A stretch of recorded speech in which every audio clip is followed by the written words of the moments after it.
تو کہتے ہیں باقیوں کی دستار کسی عالم نے کی, کسی صوفی نے کی, لیکن یہ بھینسوں کو چارہ ڈالنے والا جب آیا تو محدث اعظم نے فرمایا پگڑی کے بال کو کوئی ہاتھ نہ لگائے, یہ ساری دستار میں نے کرنی ہے. اور فرماتے ہیں حضرت بال بھی دیتے جاتے تھے اور آنسو بھی بہاتے جاتے تھے, ماتھا بھی چومتے تھے اور فرماتے تھے دستار کے بعد چلا تو نہیں جائے گا یار, مجھے تو عبادت بھی نہیں رہ گئی, مجھے تو چابیوں کو بھی نہیں پتا کون سی کہاں رہتی ہے, جائے گا تو نہیں تو رو پڑا. کہنے لگا سونے جائے تو وہ جس کے پلے کچھ ہے ہو, آتا جاتا تو ہے کچھ نہیں, مجھے کس نے رکھنا ہے, میں نے کہاں جانا ہے, ادھر کہاں تو ادھر ہی رہوں گا. وہ اس طالب علم کے سارے استاد بھائی کہتے ہیں اس نے دستار کرائی, پڑھا پڑھایا کچھ نہیں, پر جو مسئلہ اڑ جاتا تھا نا, وہ جو اڑ جاتا تھا نا, وہ جا کے اس سے پوچھتے تھے تو کتابیں کھولنے کی ضرورت نہیں پڑتی تھی. مولانا امجد علی صاحب اعظمی رحمت اللہ علیہ فرماتے ہیں یکدم اعلی حضرت کا دروازہ کھلا, یہ بھی میرے اعلی حضرت کی زندگی ہے, اسے بھی دیکھ, یکدم دروازہ کھلا تو بوڑھے امام کے پیروں میں جوتا کوئی نہیں, اور اعلی حضرت سر پٹ دوڑے. میں قریب گیا, میں نے کہا حضور میں صدقے جاؤں, کہاں جا رہے ہو؟ کہنے لگے کسی نے بتایا میرا مرشد کا بیٹا ریلوے اسٹیشن سے گزرنے والا ہے, امجد علی دیر نہ کر یار, کہیں شہزادہ ناراض نہ ہو جائے, میرے مرشد کا بیٹا, میرے شیخ کا پوتا, یار ذرا جلدی کر. کہتے ہیں اعلیٰ حضرت دوڑے ریلوے اسٹیشن پہ.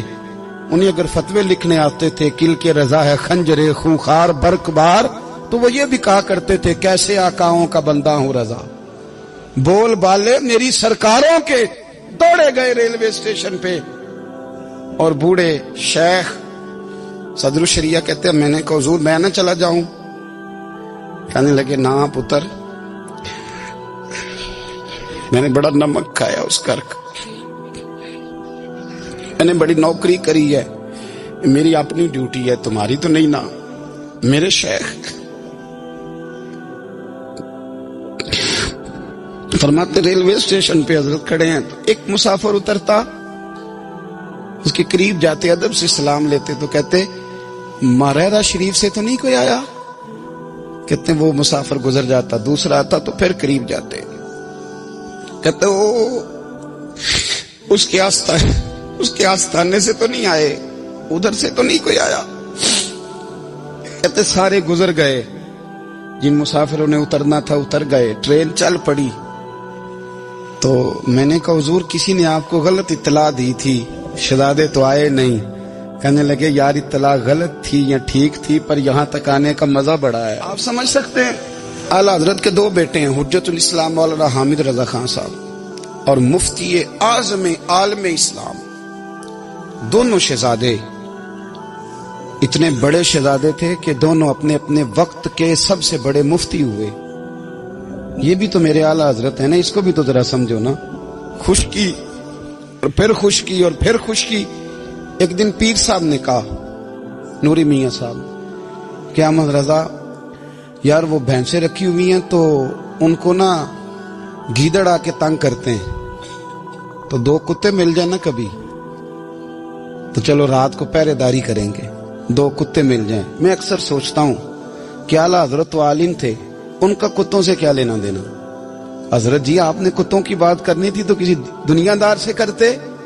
دو کتے مل جائیں تو ذرا جانوروں کی دیکھ بھال کریں گے.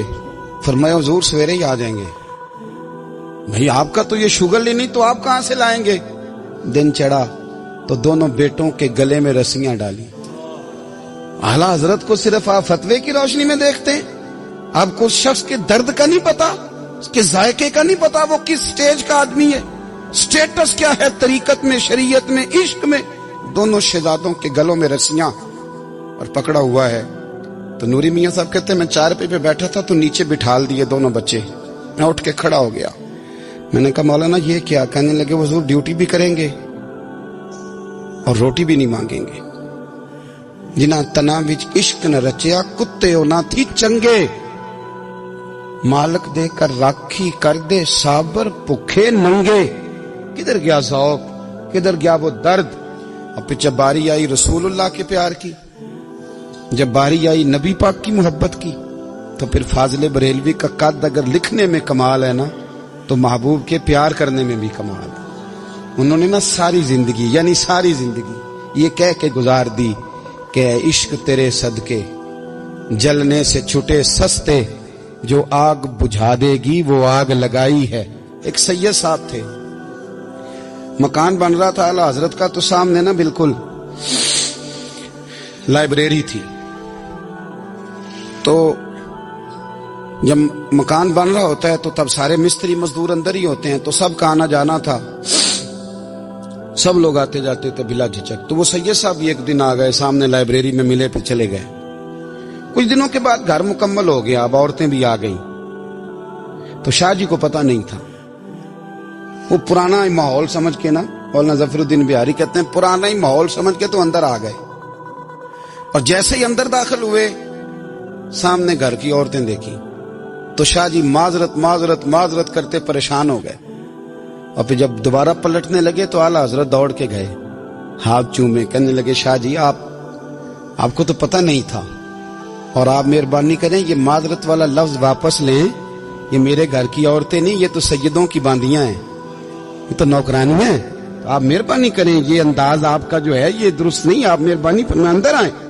اور پھر سارے خاندان کو لے کے پردے کے پیچھے کھڑا کیا اور کہنے لگے شاہ جی کو غلطی لگ گئی، انہوں نے ہم سے معذرت کی، اب ہم سارے مل کے ان سے معذرت کریں گے، اس لیے کہ یہ رسول اللہ کا خاندان. یار تھوڑا بہت دو چار لفظ جس بندے کو آ جائے نا، دو چار لفظ. میں ذاتی طور پہ نا آپ کو پتہ ہے میں تو نعت خانوں سے تو ہماری بنتی نہیں، بہت سارے نعت خان تو ہمیں ویسے ہی نہیں. میں کہتا ہوں نعت آنے دے جانے کا نام نہیں، نعت تو کلام کا نام ہے. کسی بزرگ کی بات پڑھو، کچھ مطلب اس میں کوئی ذوق ہو، کوئی درد ہو. یہ کیا بات ہوئی جو آج کل کام شروع ہے؟ لیکن آپ کو پتہ ہے ہم نعت خان کی بھی عزت کرتے ہیں. میں جس نعت خان سے نعت سنتا ہوں میں دل کی قلب کی گہرائی سے اس کا حیا کرتا ہوں، میں اکرام کرتا ہوں، اللہ جانتا ہوں، میں اعزاز دیتا ہوں، اس لیے کہ میں سمجھتا ہوں یہ جب بولتا ہے نا تو مجھے مدینے والے کی یاد آتی ہے، یہ نبی کریم کی یاد دلاتا ہے، تو اس کا اعزاز ہے. اعلیٰ حضرت فاضل بریلوی رحمت اللہ تعالی علیہ نے نبی کریم سے محبت کی اور حضور سید عالم صلی اللہ علیہ وسلم سے تعلق رکھنے والی ہر شے سے محبت کی. انہوں نے اپنے ذوق کو کبھی پھیکا نہیں پڑنے دیا. ساری زندگی رسول اللہ صلی اللہ علیہ وسلم کا پیار. تھوڑے دو چار لفظ میری طرح کسی شخص کو آ جائیں تو وہ ادب اداب کے دائروں سے نکل جاتا ہے. وہ ہر چیز کو کلو کال کے ذائقے میں رکھتا ہے. اس لیے ملا رومی فرمایا کرتے تھے سیٹھ آدمی ہونا جیب میں پیسے ہوں تو اس کا پیر کوئی نہیں ہوتا. اگر کوئی عہدہ مل جائے، بندہ کسی درجے پہ پہنچ جائے تو اس بندے کا بھی مرشد ہے، اور اگر چار لفظ پڑ جائے تو اکثر میری طرح کے بندے خلیفے ہوتے ہیں، مرید نہیں ہوتے. ناراض تو نہیں ہو گئے آپ لوگ؟ میری طرح کے لوگ نا خلیفے ہوتے ہیں، بتاتے ہیں 14 جگہ کا خلیفہ ہوں تو سوال یہ ہے کہ غلام کس کا ہے؟ میری خلافتیں. او خدا کے بندے، غلامی اصل چیز ہے. اعلیٰ حضرت فاضل بریلوی رحمت اللہ تعالی علیہ نا لوگوں سے پوچھتے، جب کوئی مدینے سے آتا، مکے سے آتا، حج کر کے آتا تو پوچھتے مدینے گئے تھے؟ صدر الشریعہ رحمت اللہ علیہ فرماتے ہیں کسی نے کان میں آ کے کہا حضور وہ موچی حج کر کے آیا. پکی بات ہے حضور؟ ہاں. فرمایا چلو چلیں. حضرت جی وہ لکھنا نہیں؟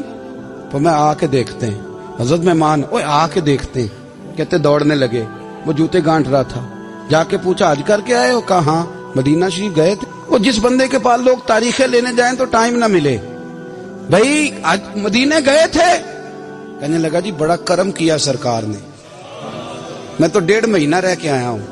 کہتے ہیں جبہ کہیں، پگڑی کہیں، قلم کہیں، شاگرد کہیں، مرید کہیں، اور اندر نہیں، حجرے کے اندر چھپ کے کسی کی تعظیم نہیں، چوک میں موچی جوتے گانٹنے والا دنیا دیکھ رہی ہے. اعلیٰ حضرت جھکے اور موچی کے پیر چومنے شروع کر دیے. لوگ پکڑ دیں حضور یہ کیا؟ وہ بھی پیر. کہنے لگے پیچھے ہٹ جاؤ، یہ وہ قدم ہے جو میرے مصطفیٰ کریم کے در دولت سے ہو کے آئے. حرم کی زمین اور قدم رکھ کے چلنا، ارے سر کا موقع ہے ہو جانے والے. یہ ذائقہ، یہ درد. تو اعلیٰ حضرت نے نا ذوق والی زندگی گزاری، ادب والی زندگی گزاری، پریم والا وقت گزارا، عشق والا وقت گزارا. حضرت بلال حبشی کبھی سپاہ سالار بنے تھے کسی جنگ میں؟ کسی صوبے کے گورنر بنے ہوں؟ بولو تو صحیح یار. ان کا تعارف کیا تھا؟ نبی کریم کے غلام.